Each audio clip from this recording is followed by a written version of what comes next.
Hi, it's Tom again from Parallel Economy with another short video. Today, quite topical, central bank digital currencies. Really, are they something we need to be worried about? Are they really just a big nothing burger? Not a big deal at all. I saw this interesting discussion from the IEA YouTube channel, Institute of Economic Affairs, based in London. And they really didn't think it was a big deal because central banks are skeptical about CBDCs. They don't really want them. They don't want to get involved in with retail customers, sorting out their problems, customer relations, that sort of thing. And their main concern was really, and it's my concern, that governments can already surveil and restrict payments made through the banking system. And I made a video about this, which is on my channel. Um, and I think Dr. Chris Berg, in the discussion, he's Australian, and he said it in Australia, prepaid welfare cards, which restrict the kind of things people can buy with them, already exist. That the technology is already there. You can give someone a debit card with their welfare money, and you can specify what they can spend it on and what they can't. They can't buy cigarettes and booze and that sort of stuff. So their conclusion is that, in fact, we already have lost a lot of our financial liberties and privacy, and we should be more concerned with that rather than getting a central bank digital currency. I think it's a bit of I wouldn't say it's a false flag, but it's something of a distraction, a misdirection. Because this is really going on now all the time. And the more we talk about CBDCs, the more we don't talk about what's happening in the real world. Anyway, I read the Bank of England's paper on CBDCs. It's a discussion paper which went out mid-2021. They haven't published the responses and the follow-up on what their current thinking is formally.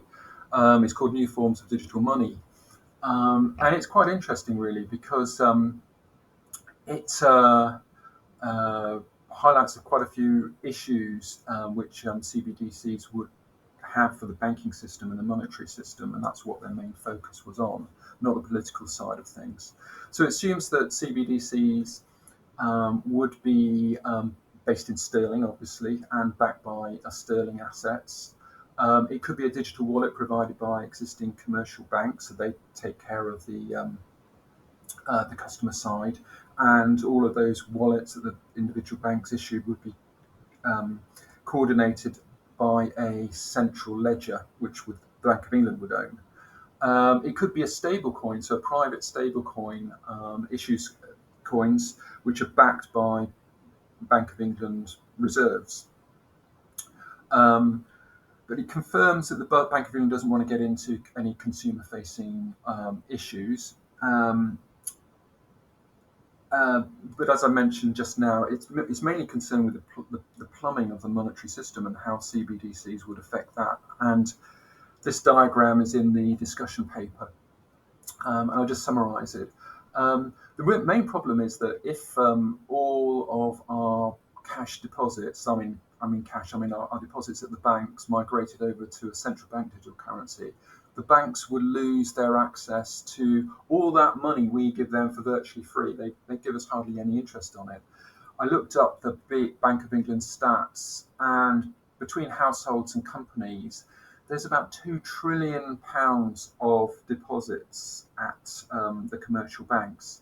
So the banks would need to replace those funds, and the Bank of England suggests that they go to the wholesale money markets and borrow that money, and that would be, in some ways, a good thing, because then they could match their borrowing durations with their lending. So at the moment, we can withdraw our money pretty rapidly.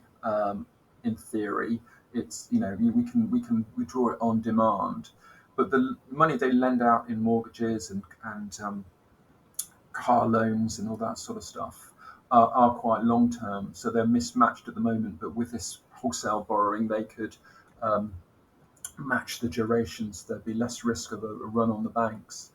One thing that occurred to me is that if the banks had to borrow this money, this 2 trillion or however much, to replace what goes onto the central bank digital currency ledger, that money probably would come from outside of our economy. So we'd have to borrow it from other countries, and that's money coming into our economy. So our money supply goes up, and that would be huge. Could be hugely inflationary.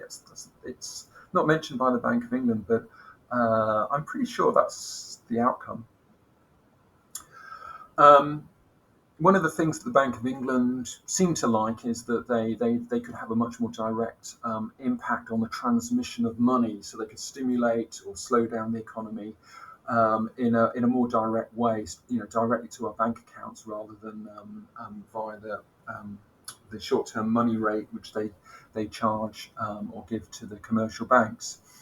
So the Bank of England would give you interest, positive interest or negative interest on your central bank coins.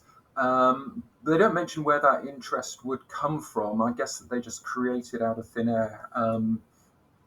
And they do say, however, that cash notes and coins would still exist. So that probably rules out negative rates, because if they started charging a negative rate, you just convert your central bank coin into a real money coin, and they couldn't charge you a negative rate on just holding cash.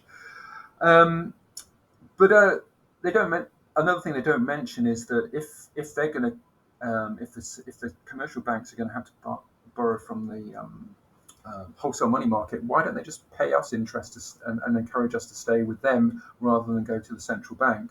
So that means that the central bank digital currency could be in competition with the commercial banks, and they'd be paying us a real rate of interest, which would be good for us as individuals. But I guess it would be pretty difficult to manage the money supply if the central bank is just printing their interest. They could always win. They could always beat the commercial banks, but it would be incredibly expansionary in terms of money supply and risk inflation.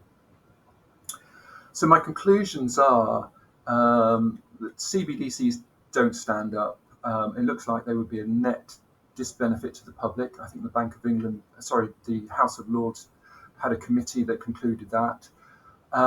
They wouldn't be obviously a benefit to the banking system. They might cause real problems and a breakdown in the banking system. There are big risks there in transition.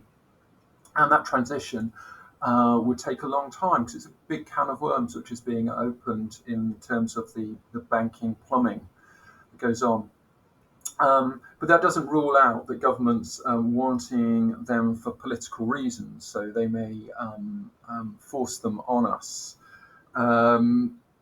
And just really expansion of control and expansion of the technocracy.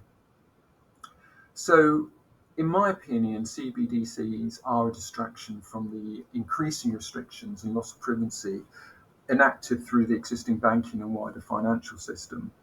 That's both done by governments and by private companies. You may have seen PayPal changing their terms and conditions and threatening to take away $2,500 of your money if you say anything on social media that they don't agree with.